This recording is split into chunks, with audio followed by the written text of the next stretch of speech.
Yeah, so I'm Matthew Griffin. I'm CEO and founder of the 311 Institute. So we're a global futures and deep futures think tank looking up to 50 years out.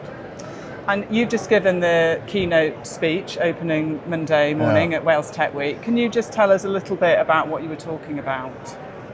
So what I wanted to put together basically was a rather provocative presentation on ambition, aspiration, and then what I term acceleration.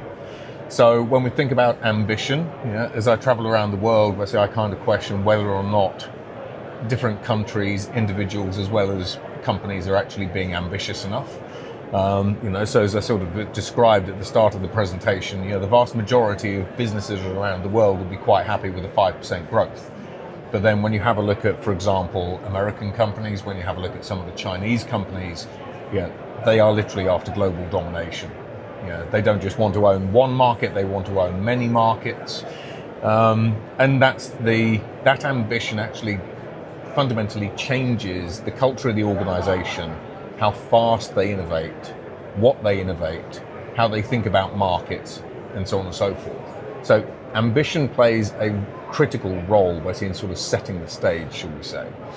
Then when we think about aspirations, when you start thinking about different countries, like South Korea, like the Middle East, for example, as well as Singapore, etc., as well as even China, aspiration matters.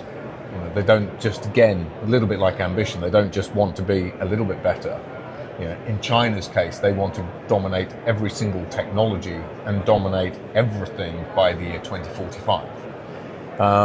When we think about Dubai, for example, Dubai's aspiration is to be the happiest city on earth by 2071, which is their centennial. When we think about Saudi Arabia's aspiration is to do whatever Dubai does, but 10 times bigger, and so on and so forth. When you think about Singapore's aspiration, it's to be the most future-proof economy anywhere. So ambition and aspiration matter, but then when we think about the acceleration, increasingly, technology has always been a multiplier, but it's much more of a multiplier now. AI basically might have traditionally helped us do new things 10 times faster. Now it's helping us do those new things, in some cases, 1 million to 1 billion times faster. If you look at things like, say, drug development, materials development, even business development. And so it's the combination of these three that I really wanted to try to drive home as the message for the audience, because when we actually have a look at, for example, European stagnating economies, one of the biggest questions I always get is, as a government, as a business, how do we grow faster than we are at the moment? And it's not necessarily that it's a magic bullet.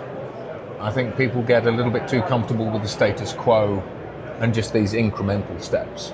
But the organizations and individuals that are, in Elon Musk's case, on track to be a trillionaire, or Singapore, which is growing at 6%, or Dubai, which wants to double its GDP by 2030, they don't want incremental growth. They don't want incremental change.